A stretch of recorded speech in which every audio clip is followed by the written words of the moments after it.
Hello and welcome back to another episode of Ravenrook Plays Scarlet Hollow. So we're going to continue on with episode 4. We've just left Sybil, who's given us a bit of helpful information and advice, and a free tea reading to boot. So go us. We're rolling in it, I guess. Let's talk to Miles. Is your mom a witch? Yeah, she's way too obvious about it if you ask me. It's pretty cool though. Well, so you see any weird rocks around town? Nah, I'm done hanging around rocks after that whole thing in the mine. Yeah, that's fair enough. Yeah. I'm old now. Older? Thanks for not bringing it up. Don't beat yourself up over it. Silver's a good look on you. Okay. So ghosts are real. Just thought you should know. Yeah, I know. I have YouTube. Okay, because that's the, beacon of truth in the fog of deception. Sure. Alright, Kanika has a cold, doesn't she? Yeah, I guess so. Why? Do you like my sister or something? I don't like her. I'm just worried about her. Nah, she kinda sucks. Wow. That's not gonna go over well. I'm just worried about her. You shouldn't be. Okay. Let's check in on Kanika. You're not going anywhere before checking in on Kanika. You make your way upstairs. Yeah, what if she's gone too? Knock? You knock? Mom, I really don't need any more tea. I think I'm going to lie down for a while. I'm not your mom. Can I come in? Yeah. Oh, hey! Sorry, Ravenrook. My mom was right. I'm exhausted. I probably shouldn't push it, or I'll wind up worse off tomorrow. Looks like you're on your own. Okay. You make your way out of the general store and down the road to the clinic. You make your way up the familiar hill, past the rows of ragged houses that make up Scarlet Hollow's residential area. It isn't long before you find yourself outside of Dr. Kelly's clinic, its secrets enticing you to find a way in. Even at the bottom of the hill, you can already feel the presence. It's like a magnet has been fixed to your ribcage, gently tugging you forward, guiding you toward whatever emits this compulsive frequency. It's time for your checkup. You can see the hill Sybil was talking about, wrapped around the back of the old hospital, like a stone blanket. It should take you directly up to the second floor and the unlocked doors of the terrace. As soon as you finish your thought about jumping onto a terrace, a dull throb sets into your knees. There's no way you're doing that. Not with these old things. But you're not sure you even need to jump. You used to be quite the Casanova in high school, and back in the day, you learned two things. First, that the second floor of a residential building is never locked. And second, the skills needed to take advantage of that security flaw. No judgmental parents ever managed to get in the way of you and your high school flames. Not sure I like this direction we're taking. Ooh, I'm curious about this mystical thing. Just go in through the clinic door. No one will see you. You've found at times that if you haven't wished to be seen, there's been nothing stopping you from remaining hidden. Graveyards, abandoned buildings, old tunnels. You've been in all sorts of strange and unusual places without incident, and for some reason, tonight, Dr. Kelly's clinic feels no different.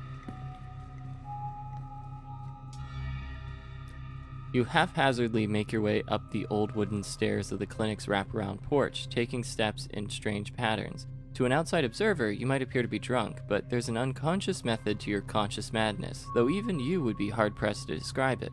But there's no creak or moan of ancient wood as you make your way to the door. Silence.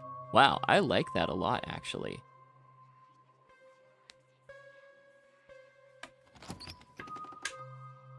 You push the door open slowly and slip in.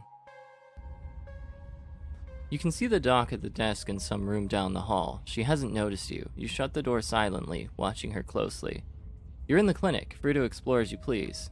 Or rather, you're free to explore as you please. You can feel that odd sensation again, the nagging pull of whatever it was that wanted you to find it. You're here now, and it knows you're here. And you know exactly what it is, another stone carving eager to show you its secrets.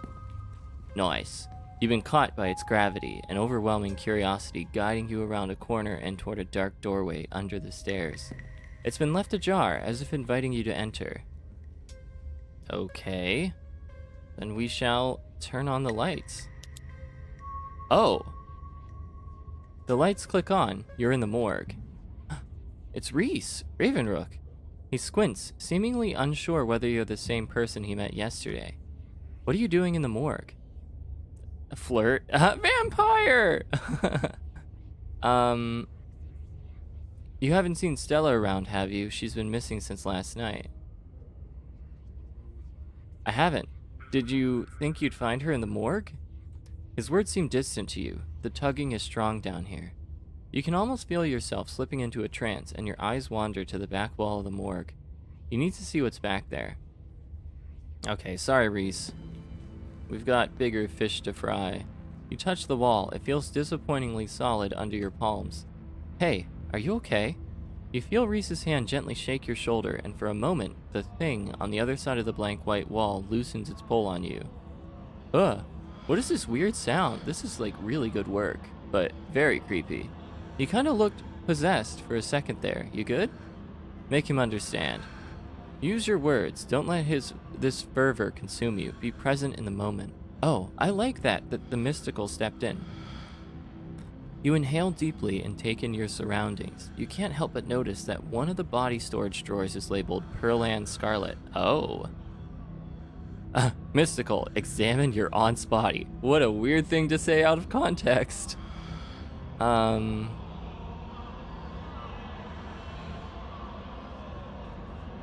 Why wall? Need see things, but wall stand in way. Let's start with Aunt Pearland. You step forward and pull out the drawer. Oh god. So this is your Aunt Pearland, Cole, Baroness of the Scarlet Mines and local she-devil that it seemed no one, not even her own daughter, was able to mourn. This is not the first corpse you've seen, but it feels the same as any other. She's an empty body now, the warmth and energy of a life now dissipated, the same as your mother was, and the same as you'll be one day.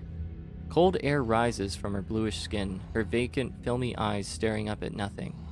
You try to imagine what she may have looked like alive and breathing, slinging subtle insults at the townsfolk, but it's hard to picture any expression on a face so stiff and cold with death. Making sure she didn't walk off? Poke her just to make sure.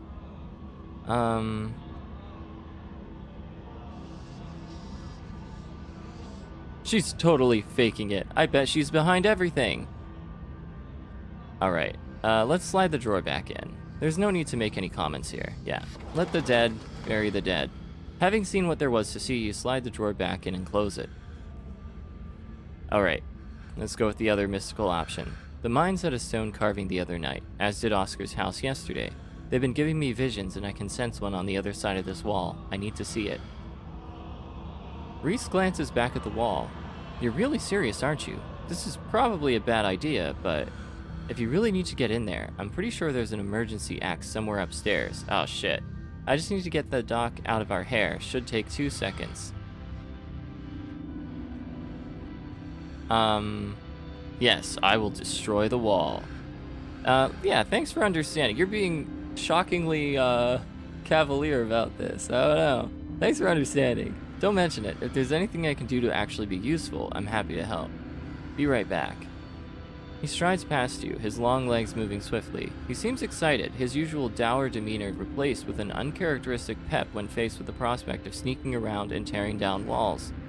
On the nose, that seems quite metaphorical, symbolic of his situation in life with his mother.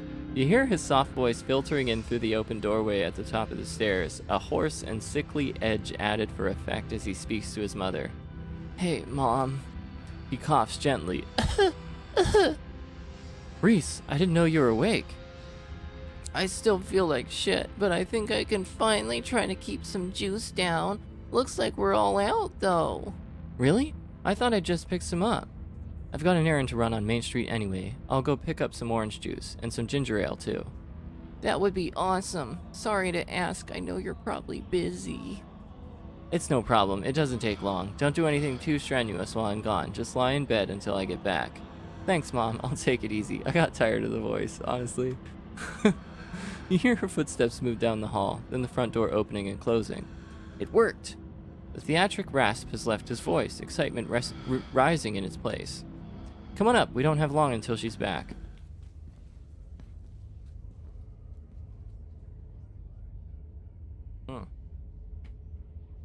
As you step out of the morgue, you relax. The extra space between you and the carving has weakened its hold on you, and with it, your desperation to claw your way through the wall and unveil it.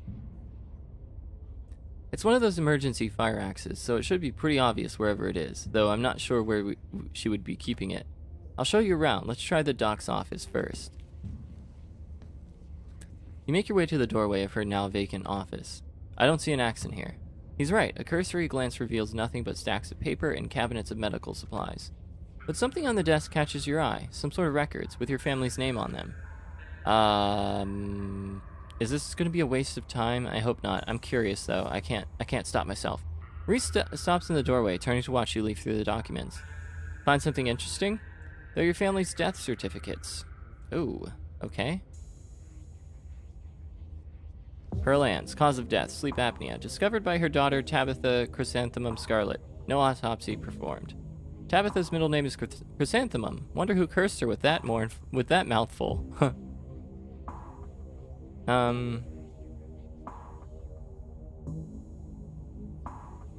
Alright, don't say anything. Let's see, Edwardine's death certificate.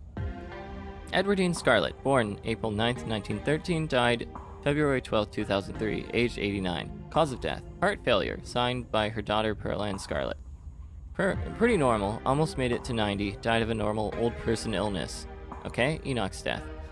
Enoch Scarlet, born September 9th, 1887, died August 20th, 1957, age 68. Cause of death, fall from cliff. Oh, this one has a coroner's report attached. Organs sustained impact injuries, lacerations to the neck and body consistent with fall from great height. Whoa, an actual autopsy report. Looks ancient. Alright, other death certificates. You quickly flip through a few of the other Scarlets whose names aren't quite as familiar. Theodore Scarlet, born May 24th, 1890, died 1918. Wow, that's young. Age 28, cause of death, crushed in mind collapse, body not recovered, signed by his brother Enoch. Suspicious, body wasn't recovered. That's usually a sign of something. Joseph Scarlet, born April 1914, died June 7, 1944. Louis Scarlet, born blah, died blah. Both killed at Normandy in the line of duty. These must have been Edwardine's brothers. Certificate of fetal death, infant boy Andrew Charles Scarlet, delivered April 3rd, 1945, stillbirth, mother Edwardine. Aw man, that's sad. Cause of death, complications during birth, no doctor present, home burial. Shit. Alexandra Scarlet, okay, a lot of people dead. Age 9, missing, presumed dead. Wow. Alexandra, the owner of the doll, so she went missing. Mary Bell Scarlet, okay, age 16, cause of death, complications during childbirth, signed by her mother, Edwardine. Wow, that's a lot of kids to outlive. Yeah, kind of suspicious. Alright, Reese's eyes flick up to the doorway, and a second later you hear the sound of the front door handle being turned. His hand is on your shoulder before you even register what's happening, and you're pushed back and out of view of the front door. Oh shit. I'm not supposed to be in here. We gotta hide. He hurries through the closet door, motioning you inside. You slip inside and squish yourself into what little space is available in the nearly full closet. Reese is close on your heels. Oh shit, this seems consequential. Let him in! Yeah, this is gonna get hot. You let him in. Uh-oh. Together you listen as the doctor makes her way to some room deeper into the clinic. In the silence of the tiny closet, every breath seems too loud, as if you could expect Dr. Kelly to hear it from wherever she was across the house. We'd better wait a second, just in case. This is not the time to flirt. What the fuck are you thinking? Just because you're hot. Okay.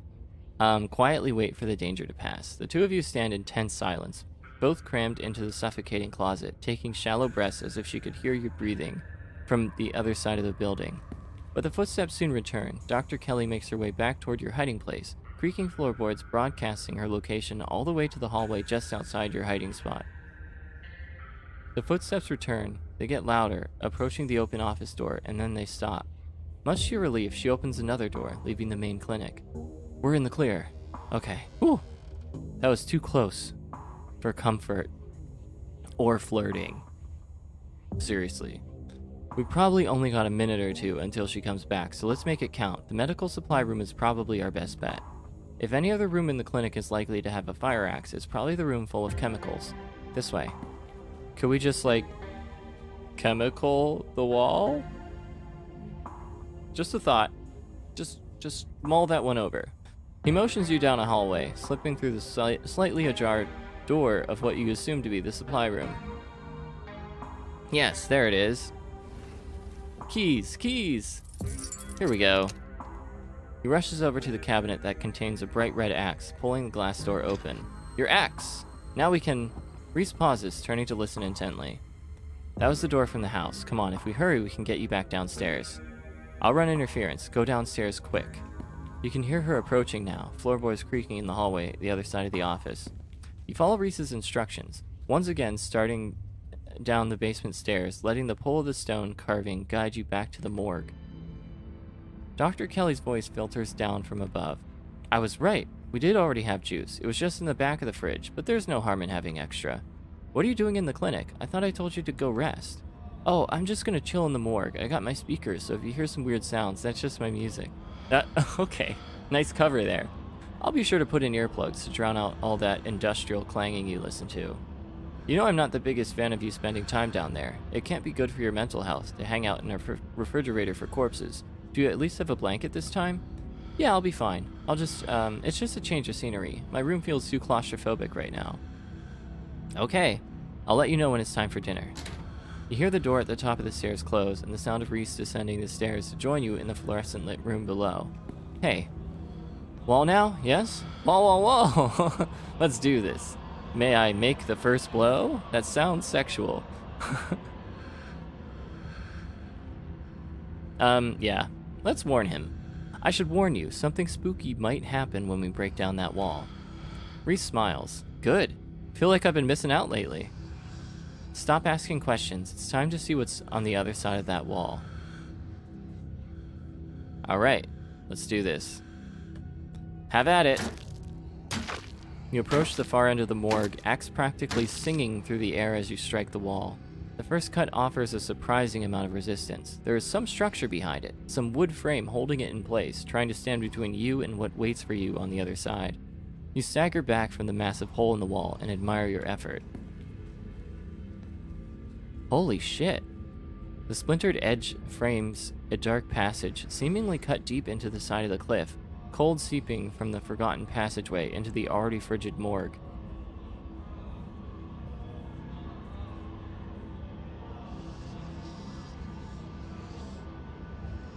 Reese coughs as he takes a better look at what lies beyond the wound in the wall.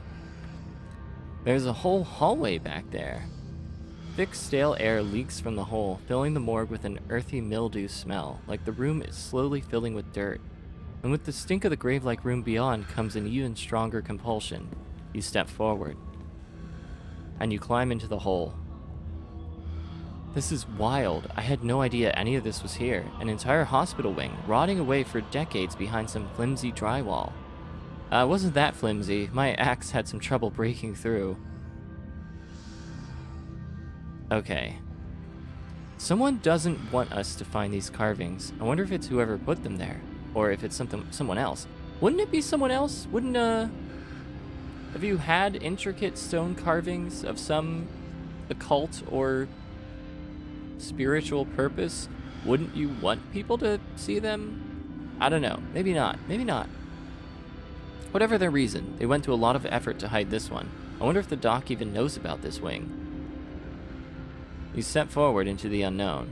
You don't bother to retrieve the axe. The final wall concealing the carving is rotten, water damage having eaten away at the wood over the course of unknowable years, the planks nearly reduced to sawdust. You tear into it. There it is. Injured man. Enoch, I thought you weren't going to come. I was worried you'd leave me here forever. Oh, is this the brother that the body was never recovered? Ugh. They said there's nothing they can do. I'll never use my legs again. Enoch, what am I gonna do? Calm down, Teddy. It is! He fucking smothered his brother? Calm down, Teddy. These doctors don't know what they're talking about. I've been doing my own research, and I found us an alternative. Oh, maybe not. Let's see. We won't have to worry about anything from here on out, I promise. I went to talk with the witch. A witch? But that's nonsense. It's all right. It's all sorted. We're taking you home today, and everything will be resolved by this time next week. That's right, Doctor. At this point, I think it's safe to say his body was never recovered. Whoever it was who claimed to be Theodore, it wasn't him. Wasn't even paralyzed, as it turns out. Just some grifter trying to take advantage of the tragedy. What did he do? What spell has he cast? Everything goes black. Yeah. Breakdowns of like the fabric of reality, not really compelling for me in episode 3, but witchcraft I can fuck with. This is way to redeem it in my eyes, at least. Your vision swims back into focus, and it takes a solid second or two to reorient yourself. You're in an unfamiliar bed. Reese leans against the far wall, eyeing you with concern and curiosity. Hey, I was worried you'd slipped into a coma or something. You tore down a wall like a wild animal, found some weird carving, and collapsed. I think you might have had some kind of seizure. Are you okay?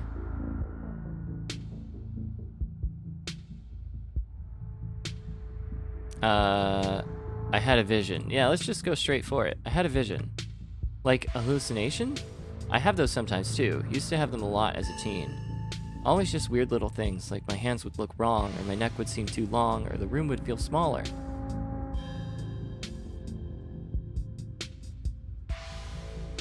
At least one of those death records is murky. I don't think Teddy died in the mine collapse. My family has secrets. That's a weird thing to cover up, but that's not too surprising. An old family like that usually has at least a few secrets. But hopefully that's all ancient history. Doesn't seem like it. It's not like it's easy to cover up deaths these days, right?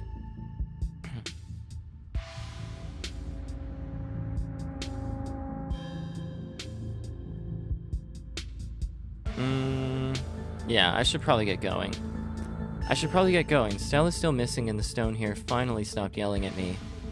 That might be a little tricky. The doc is on the warpath up there. I refuse to take any medicine and she's not happy about it. I went ahead and blocked my doors so she can't get down here. Now we just have to wait her out. Okay, yeah, let's ask him. Straight from the horse's mouth. Why didn't you take your medicine exactly? Because it makes me feel like shit. I was fine yesterday until the doc made me take my pills, and I was fine all day today. What's the harm in doing a day without, right? And now that I'm not taking it, it's like all these weird little memories have come rushing back. Bad memories. Uh-oh. Maybe the medicine was more to cover up something. I don't think the doc's a good person. I don't think she wants me to be healthy. I don't think she wants me to see people. And now that I'm waking up to that truth, I don't think there's any going back for either of us. Oh boy, what are you signing me up for? I don't want to be down here. I want to leave. I'm leaving. Let's find a distraction until it's safe to leave. How are we supposed to pass the time until it's safe to leave? Yeah, let's see that. A distraction seems like a good idea. As you can probably tell, I'm getting a little jittery. Doesn't feel awful, to be honest.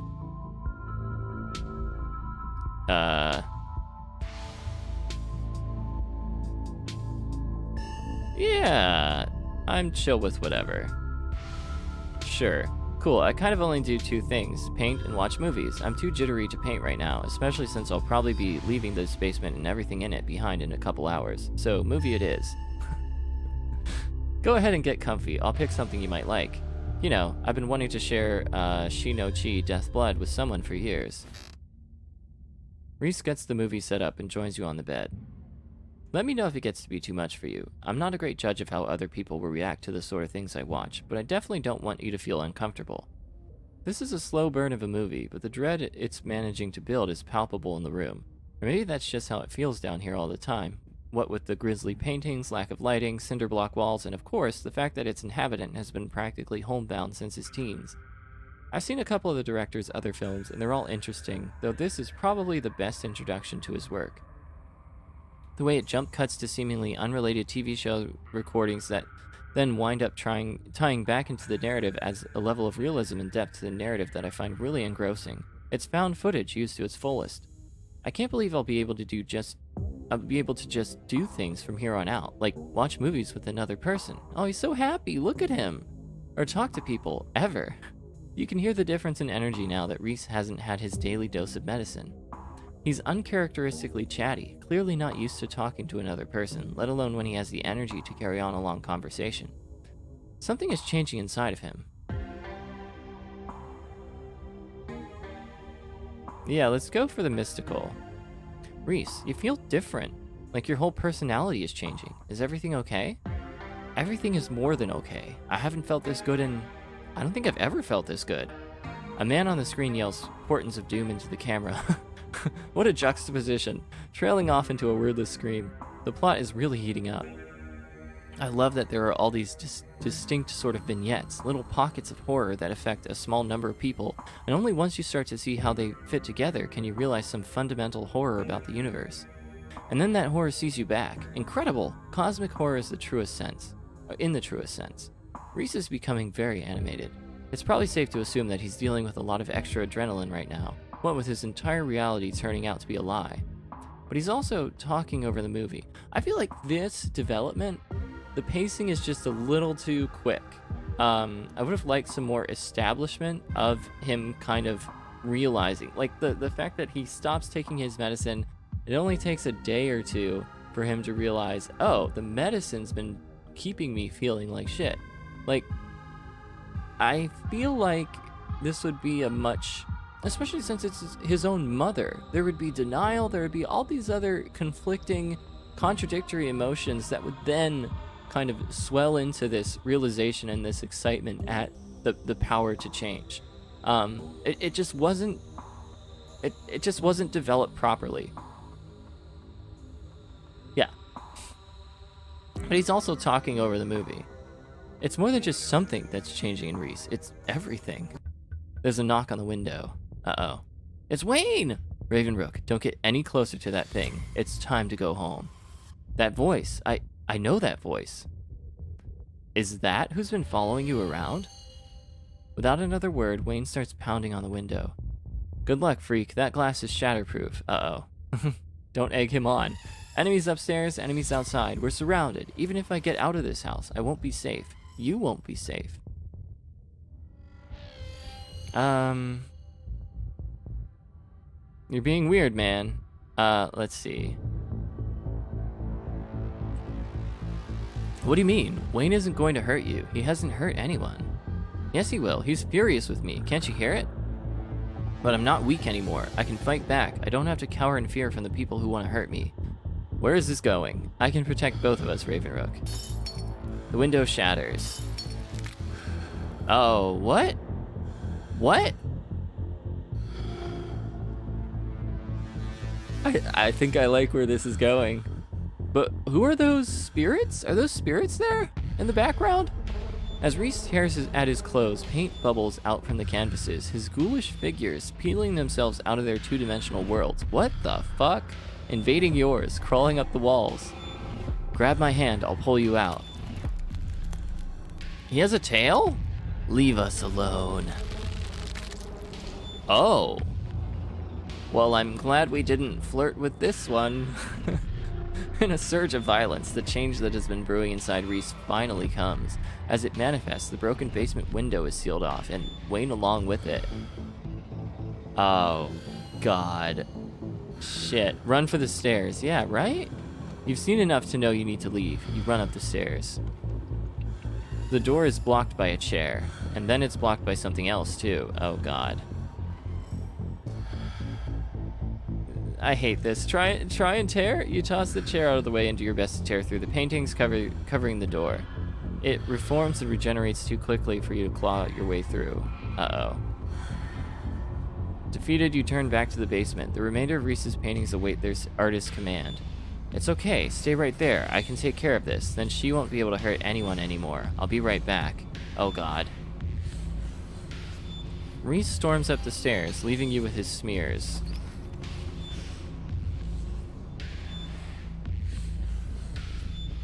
Oh, God. Okay, yeah, call Tabitha.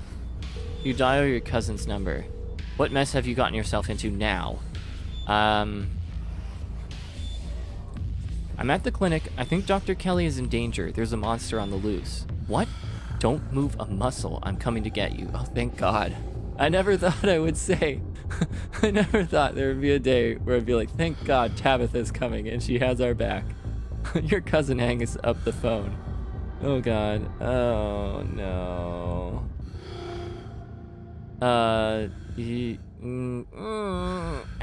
None of these are good. Try and warn. We have to, right? We have an ethical obligation. You make your way to the door that beckoned to you yesterday. All intrigue now wash away. You know where it leads, and you know what secrets the stone that lurked in the forgotten basement of the clinic had to share with you. Now the clinic holds a new horror. Somewhere beyond the narrow hallway leading from the house proper into the doctor's office, there is a monster, preparing to do something unthinkable. And we're just gonna open the door, of course. You grasp the handle and turn. I did not see this coming. Duck! What? Where? Don't shoot. Don't tell me what to do. Yeah, we're just gonna duck. If she says duck, we duck. You do as she says, ducking out of the way. She shoots. The gun isn't very loud. There's only a... Oh, what? That skipped by itself. I'm guessing, yeah, it was a tranquilizer dart. The gun isn't very loud. There's only a pop as the projectile leaves the barrel, whizzing through the air. You turn to see a dart embedded in Reese's chest. He pulls the tranquilizer dart out of his chest, heaving heavy breaths as the drug courses through his system. You're gonna have to try harder than that, you no, how did you... As if you could hope to stop me, you pathetic waste of flesh. Are they enemies? Why? Before Wayne takes another step down the stairs, paint flows out between the cracks in the wood, Reese's panic pulling in a mob of furious smears to hold his enemies in place. The artist darts away, but the smears continue their work in his absence. Dr. Kelly makes her escape down the hallway, and Wayne is overcome, glued in place at the top of the stairs by stiffening globs of paint. Uh-oh. Yeah, run after Dr. Kelly. This could prove... Can we make more bad errors that will result in worse consequences? You run forward, braving the onslaught of the smears, dodging them as best you can, as you try to see where Dr. Kelly went. Oh God. The door in the front of you is smothered in paint. Hey! Dr. Kelly's voice crackles out of some unseen speaker. You, Ravenrook. I'm stuck in the safe room. I can't help you from here, but you can help the both of us. What the hell is your son, ma'am? Yeah. I wish I knew. He was fine until he hit puberty. Everyone said raising a teen was going to be a bitch, but they don't know the half of it. I need you to get to the medical storage room. I'll give you further instructions when you're there.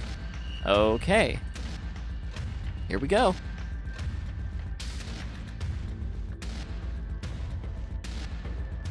You turn back around and head to the medical storage room. I'm here. Great, now listen to me. I need you to use the black tape key to get into the cabinet and bring me the elephant tranquilizers. It's a bottle labeled carfentanil. Bare tranquilizers clearly aren't going to cut it anymore. Oh God. An intercom system, huh, Doc? Good, you should hear this. Ravenrook, you don't have to do anything she says. I'm not going to hurt anybody else, just her. If I don't, you and I both know she's going to shoot me full of elephant tranquilizers. Did I hear that right? And shove me back down in the basement, or maybe someplace even worse, and keep killing me every day for the rest of my miserable existence. Well, okay, that is a quandary. Is it his fault that he's like this? But he also can't go around hurting people, you know, even if they've wronged him and imprisoned him. This is a toughie. This is a real toughie. I feel amazing right now. Better than I've ever felt in my life. I'm not dangerous. She's just scared because she knows she has to finally pay for what she's taken from me. Oh God. I don't... Yeah, I don't feel like I should get in the middle of this. I just want to go home. Yeah. I feel like we... Wayne's kind of preoccupied right now. He's getting in touch with his artistic side at the moment. He does have a point, but I'm not gonna let you kill someone, Reese. Why not? She wasn't afraid I might die. Does she know those tranquilizers aren't gonna kill me? Does she care? Trust me, Reese. I've always been careful with your medication. I want you to live. I love you. Tell yourself whatever lies you have to, Mom. If you wanted a good relationship, you had your chance, and you decided to convince me I was dying instead of just letting me exist. Don't try to spin it like some kind of crime of passion now that the consequences are staring you in the face. Uh-oh. Enough. Reese cries out in pain. What the hell did you do to my shoulder? I'll handle it. Try to get somewhere safe until then. The two stagger off down the hallway. Quick, grab the tranquilizers and head to the safe room. Okay.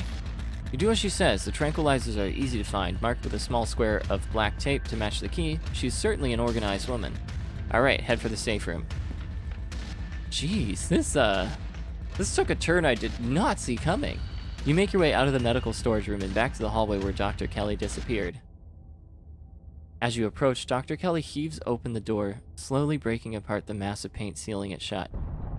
Hurry, I don't think I can keep it open for long. You slip past her into the safe room.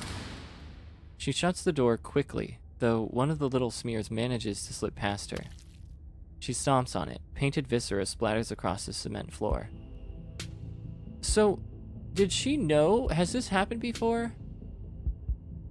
'Cause surely she just wouldn't let him paint if she knew that this could eventually happen. It sounds like Reese and your friend are still fighting. We probably have a few minutes before he gets here. Yeah, let's talk Reese. Yeah, I bet you have some questions. Go ahead, I have nothing left to hide.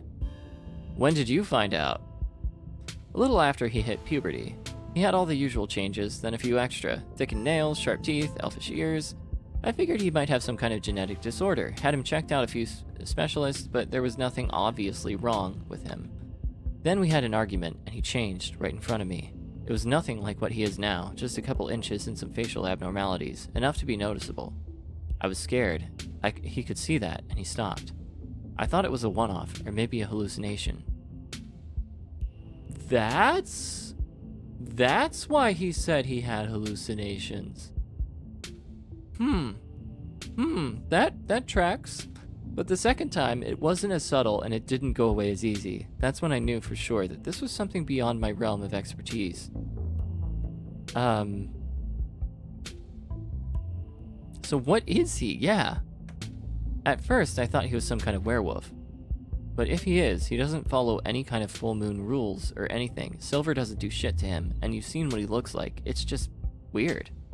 I almost wish I could examine him while he's fully transformed. I'd be fascinated to know what happens to him, or how his body does it. But he seems pretty hellbent on ripping my throat out, so I guess that'll just have to remain a mystery. Yeah, what about his dad? Is it maybe? A strange little smile creeps onto Dr. Kelly's face. I wish I knew. Reese just kind of happened. I wasn't seeing anyone. I just woke up pregnant one day. Antichrist? I know how impossible that sounds. I'm a doctor, for Christ's sake. I kept having these weird dreams, almost like sleep paralysis episodes. Romantic sleep paralysis episodes. They were actually kind of sweet, but they were just dreams. But then all of a sudden my period stopped. I got morning sickness, and roughly 9 months later, Reese. Okay. The relationship between you seems so difficult. Yeah, you could say that. He was such a cute kid. When I found out I was pregnant, I was terrified. I didn't know if I'd be ready, but he made me love being a mom. It's not like it was going to be sunshine and roses forever, no matter what. Kids grow up and they change, sometimes for the worse. Wow, bleak. This is part of being a mom too. Doing what you can to make sure the child you brought into the world isn't going to go around eating people. How do you know he's dangerous? Well, he wants to murder me, so that's clue number 1. It's not like he's usually a violent kid. He's mostly just sad, but every now and then we butt heads, and that's usually when this side of him comes out. Imagine if this happens anytime he gets frustrated with anyone. Imagine he gets road rage one day, turns into a 12-foot tall monster with a million teeth, and rips somebody apart in the middle of a major metropolitan area. Yeah, he's dangerous. He is indeed a menace to society. Why not just kill him? He's been kind to me. I don't know.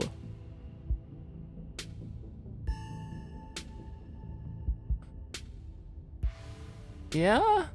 That doesn't mean he's dangerous. I mean, you are the biggest threat to him. Don't preach to me. Sure, right now I'm the focus of his ire, but who's to say he's not going to find a new target once I'm out of the picture? I know what he's capable of, so it's my job to make sure he doesn't hurt anybody. Why did you start poisoning him? Dr. Kelly sighs. Can we stop calling it poison? Yeah, it's poison, but the act of me giving him poison was not me poisoning him. I was medicating his illness. It started when he was around 15. I'd been giving him increasingly high doses of Klonopin, but his body kept adapting, and his symptoms would come back, especially if we ever fought. I couldn't keep ordering all those drugs. It was already suspicious, and I could risk losing my license, especially if anyone ever found out what I was using them for. Someone approached me with a solution. I took it. This is interesting. And I've been dealing with the emotional and mental consequences of that decision ever since. Who approached you, and what did they say? Dr. Kelly gives you a long, hard look. I don't want to talk about that woman. But screw it, I might die tonight. Sure, I'll tell you. Ooh, it was... Uh-oh. What? What? No! And that's all I have to say about that. Okay. Yeah, while we're at it, any other secrets you're keeping? You have it all. You have no idea how relieved I am to finally say all this shit out loud. Well, you're welcome. What's the game plan? Both short and long term. Well, I pump him full of elephant tranquilizers, then I lock him in here, then I somehow convince him to see things from my perspective. Then we all live happily ever after.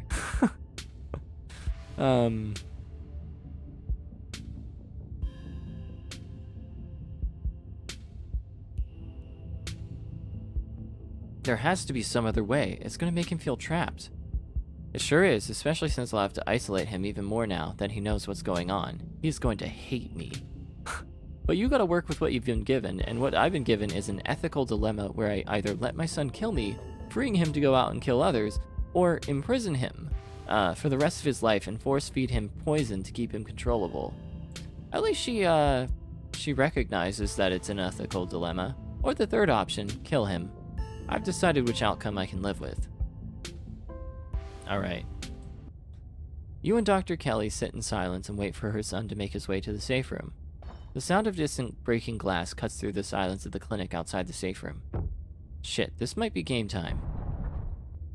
Dr. Kelly opens the door. The two of you stare out into the hallway. Oh, this isn't going to be like a quick time thing, is it? Oh, wow. He's really, changed.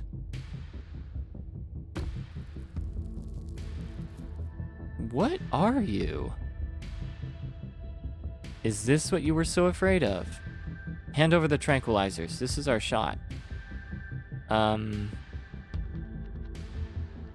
no. What? I can choose not to? I feel like that's a BFD. Let's see what happens if we don't.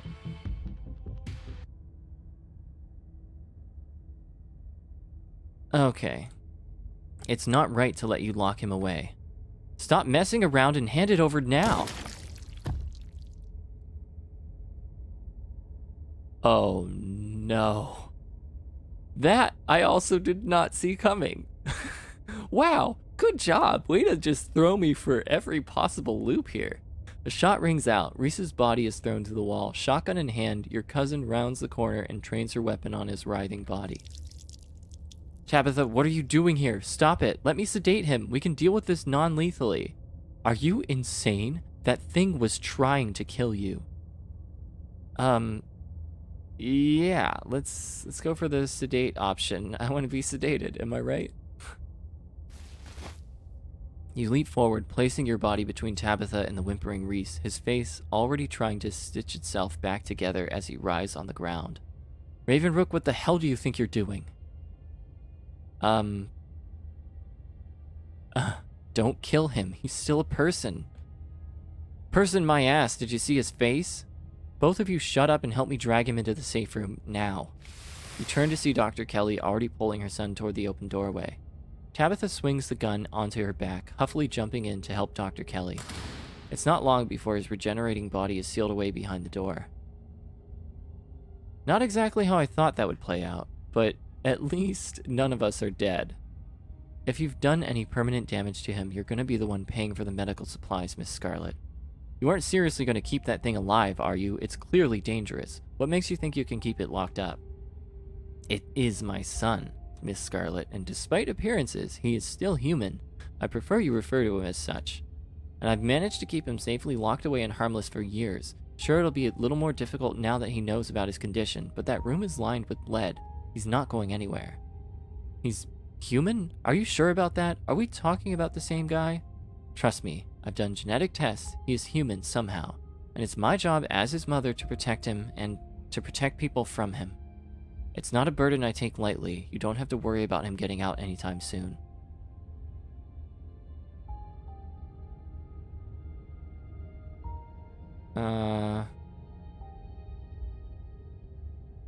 Yeah, fair question. And what about when you die, Doc? What happens then? Good question. If you're gonna insist on keeping that thing locked up in your house, you're gonna need a contingency plan for when he outlives you. I will figure it out. I figured it out before, I'll figure it out again. If I recall from 2 minutes ago, you would have been chopped in half if I hadn't stepped in. Are you just going to help somebody step in next time too? Or just hope somebody steps in next time too? One of these days, your luck is going to run out. Get out of my house. I don't need some kid to stand here lecturing me on how to handle my own son all night. I have a lot of cleaning up to do. Well, I guess we're not getting that examination. But we might get a bill for extra medical supplies. You and your cousin leave the clinic, Dr. Kelly slamming the shotgun-blasted door behind you. The two of you make your way to the bottom of the hill, where Tabitha's car is parked, among the sleepy houses of Scarlet Hollow's residential street. She places her gun in the trunk and turns to face you. Uh-oh. You're alone right now. Is Stella still missing? I tried calling her a couple of times, but I kept getting her stupid voicemail. Yeah. You're interrupted by your phone buzzing in your pocket. Is it Stella? It's Stella! Yeah, let it ring. Fuck you. Pick it up. You pick up the phone. Your cousin leans in to try and listen in. Ravenrook, hey, I'm sorry. I was gone all day. It turns out I was out of cell range. Looks like the whole town was trying to get a hold of me. I just had to go somewhere and do some thinking. I haven't been doing too great today. I'm home now. Do you think you could come by? I really need someone to talk to right now.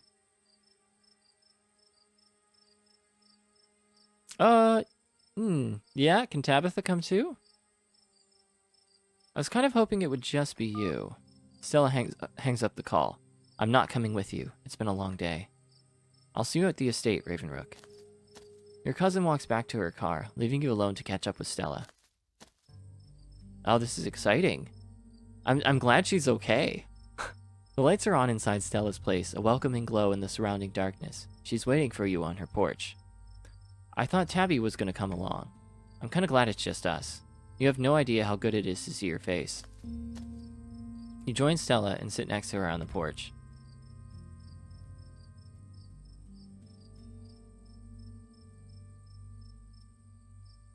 Okay. I'm just so happy you're okay. Yeah, why not? Yeah. I don't know if I am okay. It's a little better now that you're here, but... Stella faces you for a moment, desperate eyes trying to force out words a part of her thought she would never have to say out loud. I spent all day just sitting by the bend in the road out of town. It was the spot where my parents died. After all that ghost stuff, I just thought maybe, you know. They were taking me to college. I was lying in the back seat. It had just rained and the sun was finally coming out. Oh, this is a nice scene. Oh, she's so excited.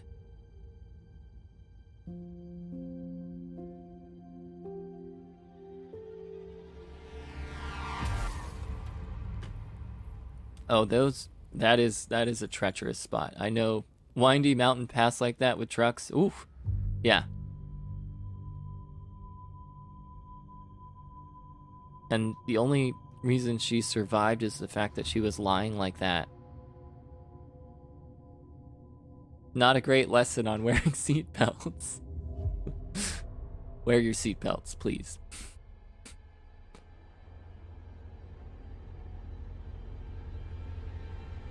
Ugh.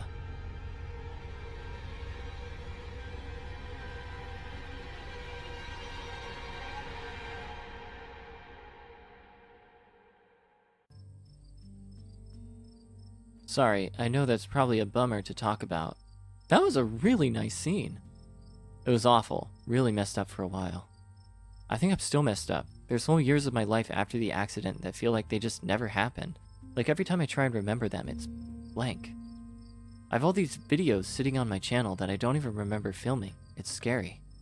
At least it hasn't been like that for a while, thank God. I've never talked about this stuff before, with anyone.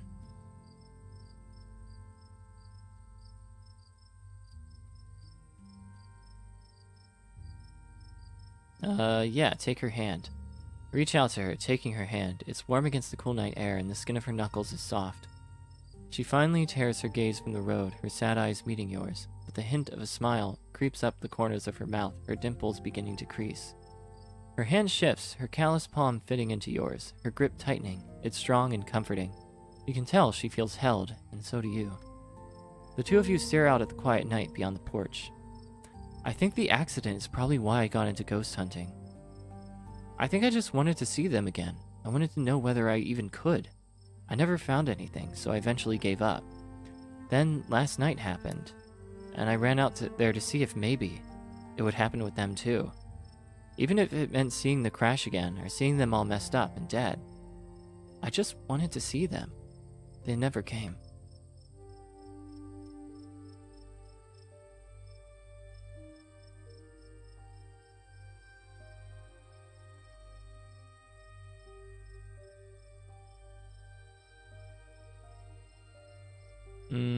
I still don't believe in ghosts. Whatever.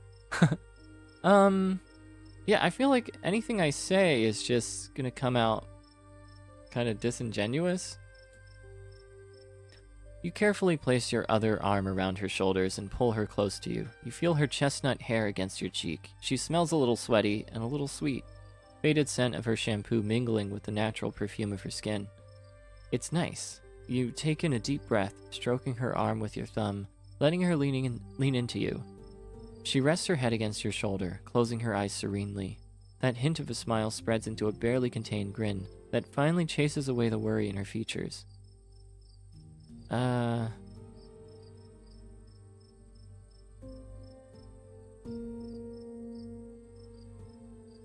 Yeah.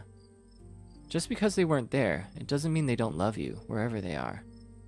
I've thought a lot about what might come after, whether they're somewhere else or if they just stopped existing. I guess we've seen at least some evidence of the afterlife. I hope that means that there's a good version too, or they're still on that long car ride, listening to Dad's tapes with a place in the back seat for me when I eventually catch up to them. And then it won't matter that I've never got to say goodbye.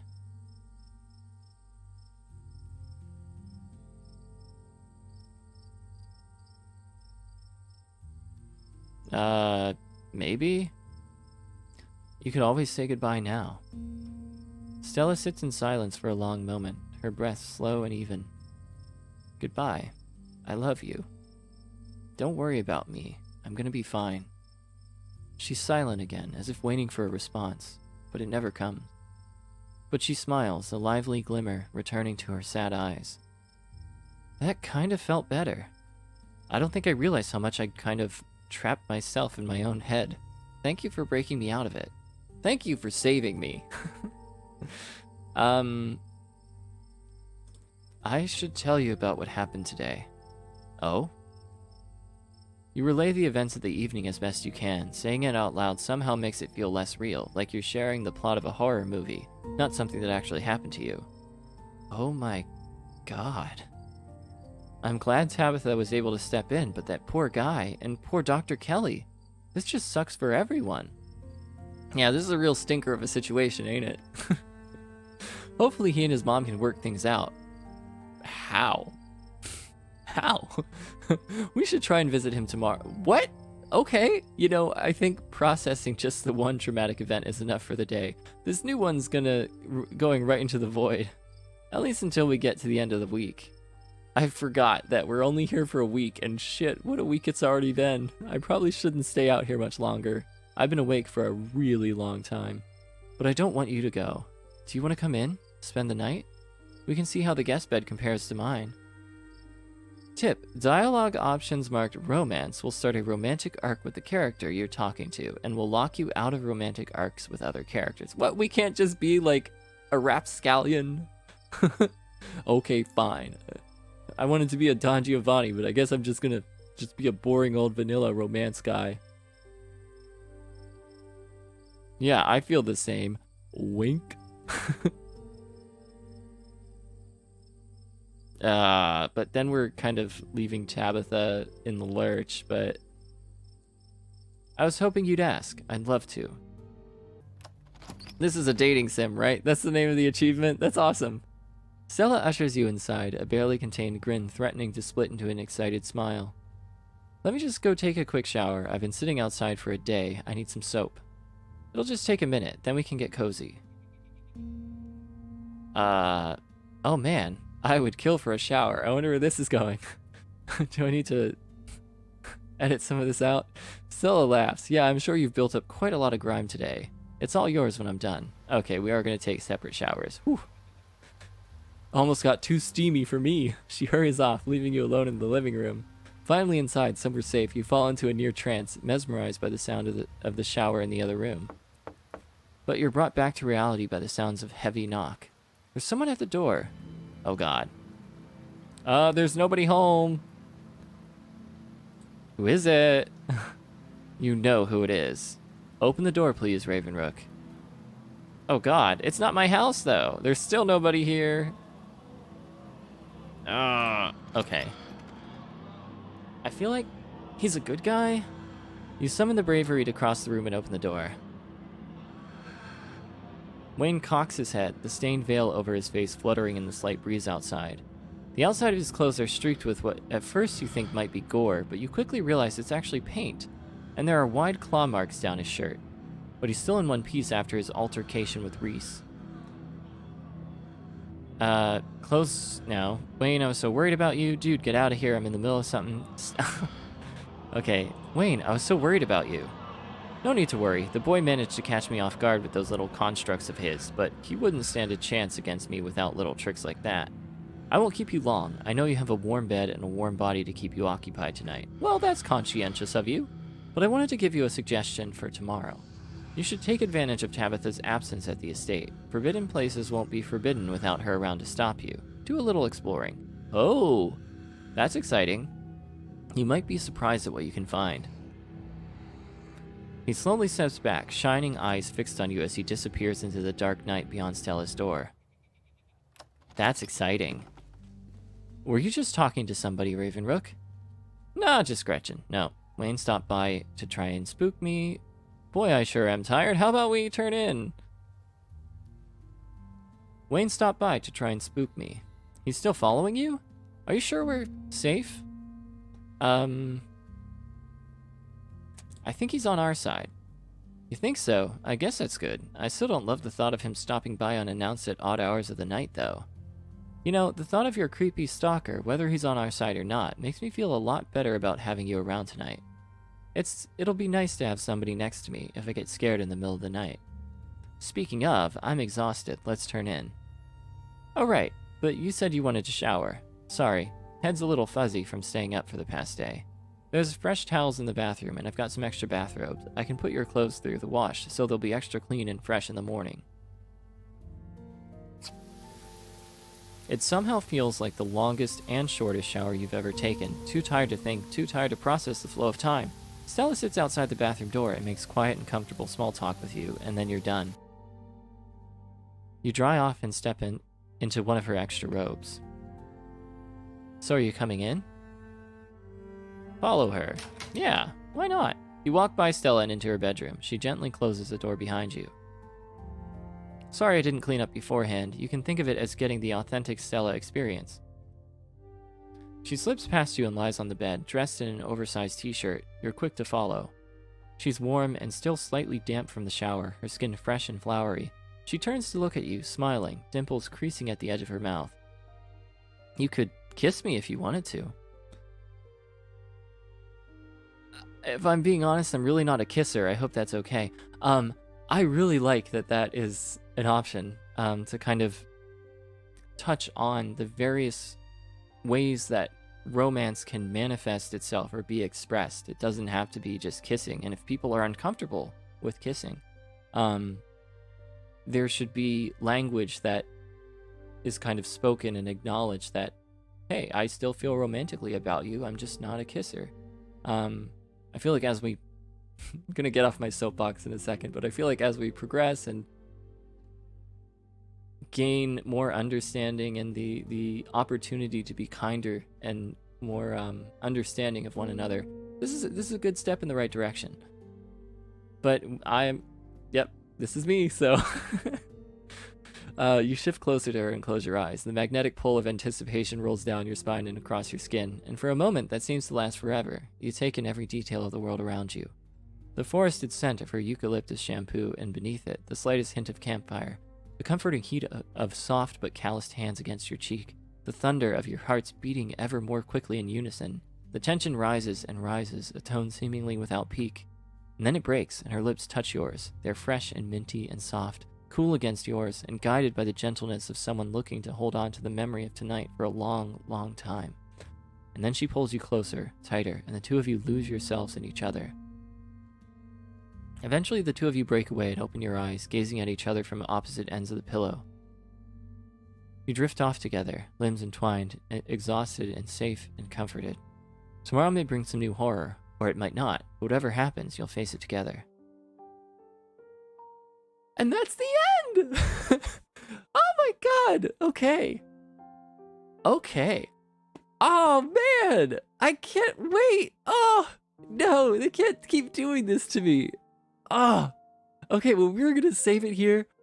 Leave a like if you like, a dislike if you don't, comment, subscribe, whatever you gotta do. I'm so excited for the next episode. Oh my god.